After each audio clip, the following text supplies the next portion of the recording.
pagi. Di hari ini kita akan membahas tentang Family Communication Pattern Theory.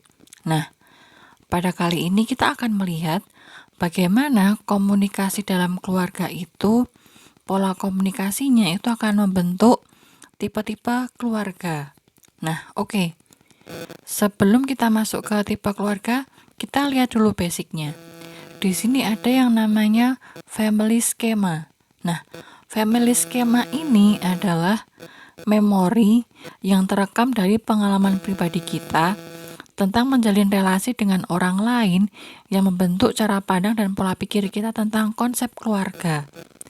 Jadi, family schema ini itu tentang rekaman pengalaman kita, rekaman pengalaman seseorang itu tentang dan cara pandangnya tentang konsep keluarga.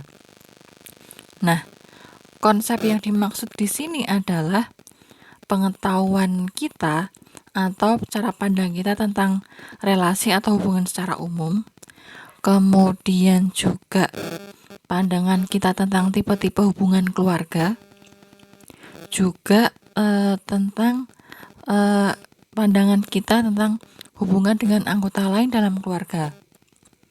Di mana dari family schema ini nanti itu akan membentuk yang namanya family type atau tipe-tipe keluarga. Oke. Nah, dari family schema, dari tentang pengalaman pribadi seseorang dalam keluarga, itu akan membentuk yang namanya tipe-tipe keluarga. Nah, tipe keluarga ini selain dari pengalaman pribadi tadi, itu juga didasarkan pada pola komunikasi yang terjadi dan tingkat kepatuhan yang terjadi dalam keluarga tersebut. Jadi dari dua hal ini, dari pola komunikasi yang terjadi dan tingkat kepatuhan, akan terbentuk 4 tipe keluarga. Ada konsensual, pluralistik, protektif, dan laissez-faire. Oke, sekarang kita lihat tipe keluarga yang pertama, consensual family. Consensual family ini high conversation, high conformity. Jadi, mempunyai pola komunikasi yang terbuka. Komunikasi antara anggota keluarga itu terbuka. Jadi, setiap orang boleh berpendapat, setiap orang boleh saling bercerita, tapi otoritas untuk pengambilan keputusan akhir itu tetap di tangan orang tua. Jadi anggota keluarga lain itu sifatnya hanya sekedar memberikan opini, tapi yang memberikan keputusan akhir tetap ada di tangan orang tua. Nah, orang tua dalam tipe ini menaruh lebih pada stabilitas dan kepastian relasi peran masing-masing individu. Jadi dalam consensual family ini itu setiap anggota keluarga itu harus sadar dengan peran dan tugasnya masing-masing. Misalkan suami, istri, dan anak-anak. Anak-anak harus tahu tugasnya anak itu apa. Misalkan belajar, kemudian patuh dengan orang tua, kemudian menghormati orang tua. Nah, dalam consensual family ini yang namanya setiap anggota keluarga harus sadar dengan itu. Kemudian juga istri. Istri itu tugasnya sebagai apa? Misalkan sebagai pembantu support system untuk suami, kemudian membantu anak-anak untuk tumbuh kembang. Nah, setiap anggota keluarga itu harus sadar dengan posisinya masing-masing. Oke. Dalam consensual family ini ada beberapa hal terkait tipe istri dalam keluarga ini. Yang pertama, istri itu memakai nama suami. Kemudian karena tingkat bondingnya tinggi, jadi ketika ada sesuatu yang terjadi antara relasi si istri ini dengan suami, dia punya kepekaan untuk mendeteksi, ini kayaknya suami saya ada yang gak bener nih. Oke. Kemudian karena bondingnya tinggi, otomatis tipe keluarga ini mempunyai waktu secara khusus untuk bersama. Jadi karena memang otoritas di tangan orang tua, jadi masih ada peran orang tua untuk misalkan meminta anaknya, kalau hari Sabtu Minggu itu harinya kamu sama bapak dan ibu ya, kamu nggak boleh pergi dengan teman-temanmu. Nah, karena bondingnya tinggi, karena relasi dan tingkat kepatuhannya tinggi, maka kebersamaan yang diluangkan pun juga akan tinggi pula. Nah, kemudian dalam tipe ini antara suami dengan istri tinggal satu kamar, kemudian juga tidak banyak konflik karena masih dipengaruhi oleh adat dan budaya. Jadi yang namanya istri itu nurut dengan suami, harus menghormati keputusan suaminya, maka dari itu tidak banyak konflik yang timbul. Nah, kemudian karena tipenya konsensual, jadi tingkat kepatuhannya tinggi, maka di sini yang namanya istri itu lebih cenderung mengikuti kemauan pasangannya, sehingga tidak banyak argumen yang muncul antara suami dengan istri. Oke, kemudian tipe keluarga yang kedua, pluralistic family. Di sini lebih banyak pembicaraan dan juga lebih bebas mengemukakan pendapat. Nah, kalau dalam consensual family tadi, keputusan itu terpusat di tangan orang tua. Nah, di sini keputusan itu didiskusikan dulu bersama-sama. Jadi keputusan yang diambil itu adalah keputusan bersama, hasil diskusi antara setiap anggota keluarga. Jadi yang ambil keputusan itu nggak cuma orang tuanya, tapi juga harus dengan persetujuan anak-anaknya. Nah, karena pluralistik, jadi kontrol orang tua terhadap anak itu berkurang. Masukan yang diberikan setiap anggota ini dipertimbangkan. Jadi di sini posisi anak itu dipertimbangkan. Opini atau pendapat yang diberikan anak itu lebih dipertimbangkan untuk pengambilan keputusan. Nah, orang tua dalam tipe pluralistic family ini itu tidak bergantung satu dengan yang lain. Dan di sini karena pluralistik itu memiliki konsep mendidik anak itu untuk bisa mandiri.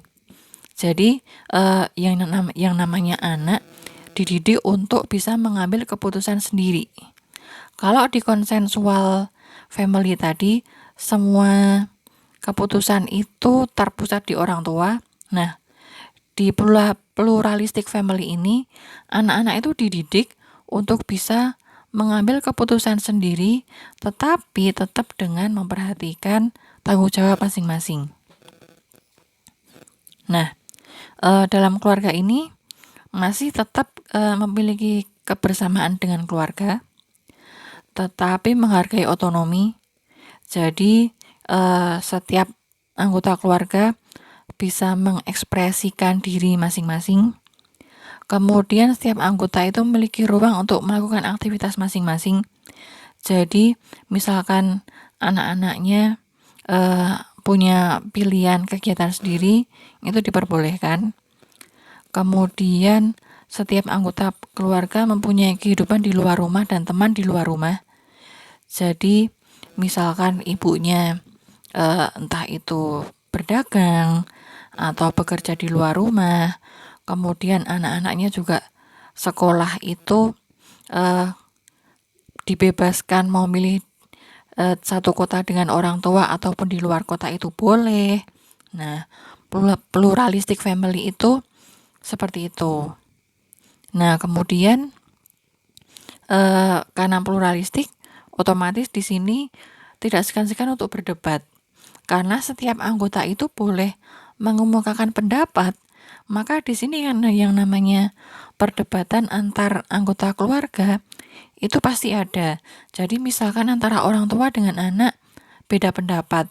Nah, itu pasti ada perdebatan yang tidak bisa dielakkan lagi.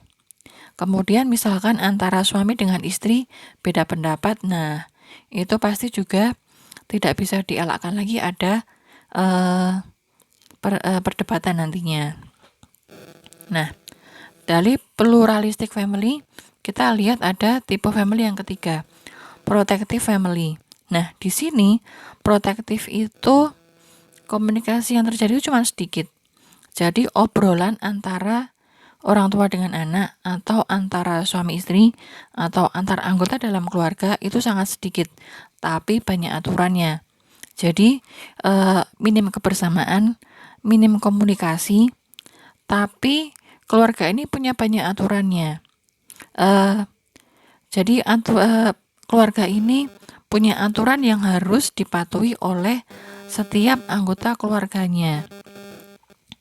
Nah, karena tidak bebas, maka keputusan itu juga terpusat lagi di tangan kepala keluarga. Nah, karena terpusat maka dan komunikasinya juga nggak banyak, maka dalam tipe keluarga ini tidak banyak penjelasan yang diberikan oleh orang tua atas keputusan yang diambil untuk setiap anggota keluarga yang ada dalam keluarga mereka.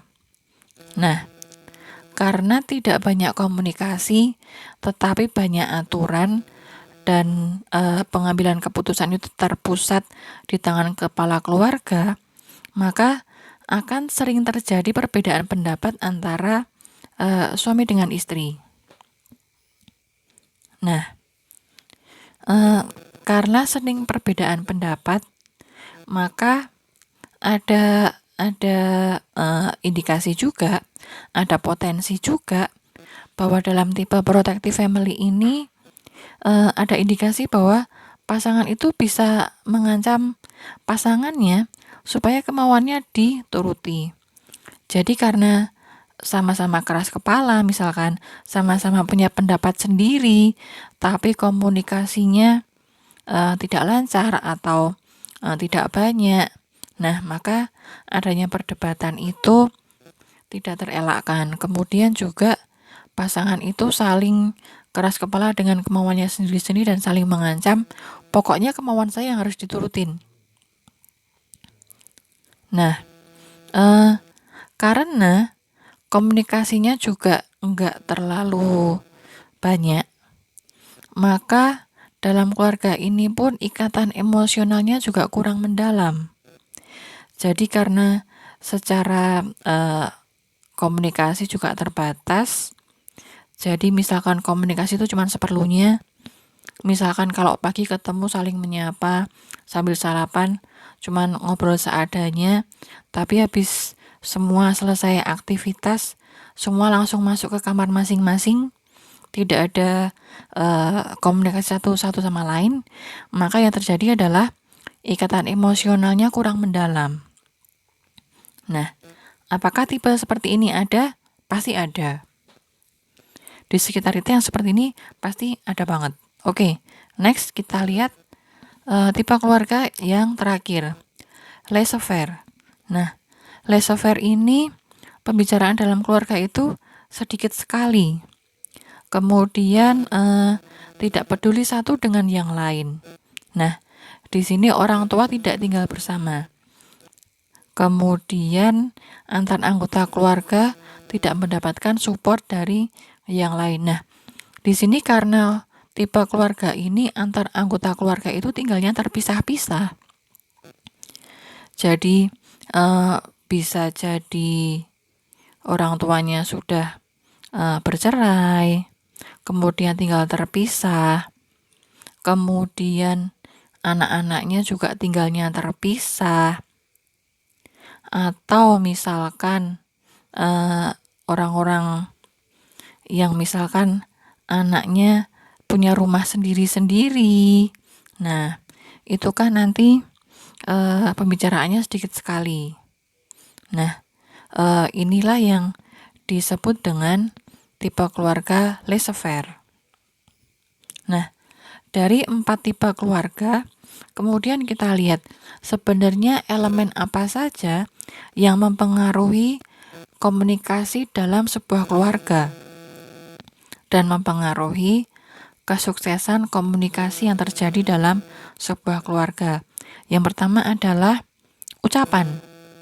Nah, cara pasangan berbicara dan bertindak itu akan saling mempengaruhi dengan keberhasilan komunikasi yang terjadi dalam keluarga ini. Jadi misalkan kalau pasangannya bahagia, itu komunikasinya akan penuh dengan dukungan, ada pemahaman. Kemudian ketika ada pemahaman akan terjadi saling memahami satu sama lain. Kemudian ketika sebaliknya pasangan itu nggak bahagia, yang ada tuh saling mengkritik. Nah, nanti yang muncul dalam komunikasinya adalah saling menyalahkan. Contohnya gini, ini yang mungkin marak terjadi belakangan. Nah, ketika misalkan ada dalam sebuah situasi, seorang suami itu bisnisnya sedang mengalami penurunan karena pandemi. Bisnisnya turun drastis, omsetnya turun, kemudian mempengaruhi keuangan dalam keluarga. Nah, apabila pasangan ini bahagia, ini kan nanti ada seorang istri dan mungkin anggota keluarga lainnya, misalkan anak-anaknya, itu membesarkan hati kepala keluarganya dan meyakinkan bahwa kita itu bisa bertahan, kita bisa saling membantu mencari jalan keluar bersama supaya kita bisa bertahan dalam situasi seperti ini. Nah, tapi ketika komunikasi antar pasangan ataupun antar anggota keluarga ini tidak baik, tidak lancar, dan tidak bahagia, maka yang terjadi adalah saling menyalahkan. Nah, kalau saling menyalahkan, nanti kan situasi dalam keluarganya akan semakin keruh, semakin menurun. Sudah bisnisnya menurun, situasi keluarganya juga tidak baik. Nah, ini juga akan mempengaruhi pola komunikasi dalam keluarganya. Yang kedua adalah pikiran. Bagaimana seseorang berpikir mengenai hubungan dan pernikahannya. Bila orang itu punya pikiran yang negatif, maka segala sesuatu yang dilakukan pasangannya pasti dilihatnya akan negatif. Tapi kalau orang itu pikirannya positif, segala sesuatu yang dilakukan pasangannya, dia akan mencoba berpikir positif. Misalkan gini, misalkan seorang kepala keluarga, seorang bapak, itu yang biasanya pulang jam 6 sore dari kantor, kok tiba-tiba jam 9 malam itu belum pulang juga. Kalau istrinya itu punya pikiran yang positif, dia akan coba hubungi dulu, coba tanya dulu. Bapak kok sampai jam 9 belum pulang, Bapak ada di mana? Nah, itu kalau positif. Coba kalau misalkan pikirannya negatif. Nah, itu bisa aja udah ditelepon berulang kali, sampai rumah dimarahin, sampai rumah dicurigain. Kok belum pulang jam segini, emang habis dari mana? Habis kelayapan sama teman? Atau jangan-jangan kamu pergi dengan perempuan lain? Nah, misalkan seperti ini. Bagaimana pikiran kita, bagaimana sejauh mana pikiran positif yang kita punya, itu mempengaruhi bagaimana kita berkomunikasi dengan anggota keluarga kita. Nah, yang terakhir adalah emosi. Nah, apa yang kita rasakan dipengaruhi oleh apa yang kita sampaikan kepada orang lain dan apa yang kita ucapkan pada diri sendiri. Misalkan gini, misalkan ada seorang istri itu baru saja membeli lipstik baru yang warnanya merah. Kemudian dia pakai lipstik tersebut di depan suaminya. Nah, kalau dipuji sama suaminya, itu akan menumbuhkan rasa bahagia. Nah, tapi ketika yang terjadi adalah dikritik sama suaminya, misalkan dibilang, itu kok warna merahnya terlalu ngejreng sih, itu kok warna merahnya terlalu norak sih. Nah, yang dirasakan adalah si istri ini kesal. Nah, dari rasa kesal yang dia rasakan, itu akan mempengaruhi juga komunikasi ke suaminya. Misalkan suaminya didiami 3 hari 3 malam, atau misalkan suaminya ngajakin ngobrol terus dijawabnya singkat-singkat. Nah, itu dari ucapan yang disampaikan orang lain, itu tuh mempengaruhi juga emosi kita dan juga bagaimana kita berkomunikasi dengan orang yang memberikan ucapan tersebut ke depannya. Oke, ini adalah penjelasan singkat tentang tipe keluarga dan komunikasi dalam keluarga. Nah, kalau ada yang belum jelas silakan ditanyakan, dan setelah ini kita akan kembali ke Google Classroom, kita akan diskusikan beberapa hal tentang komunikasi keluarga ini. Terima kasih.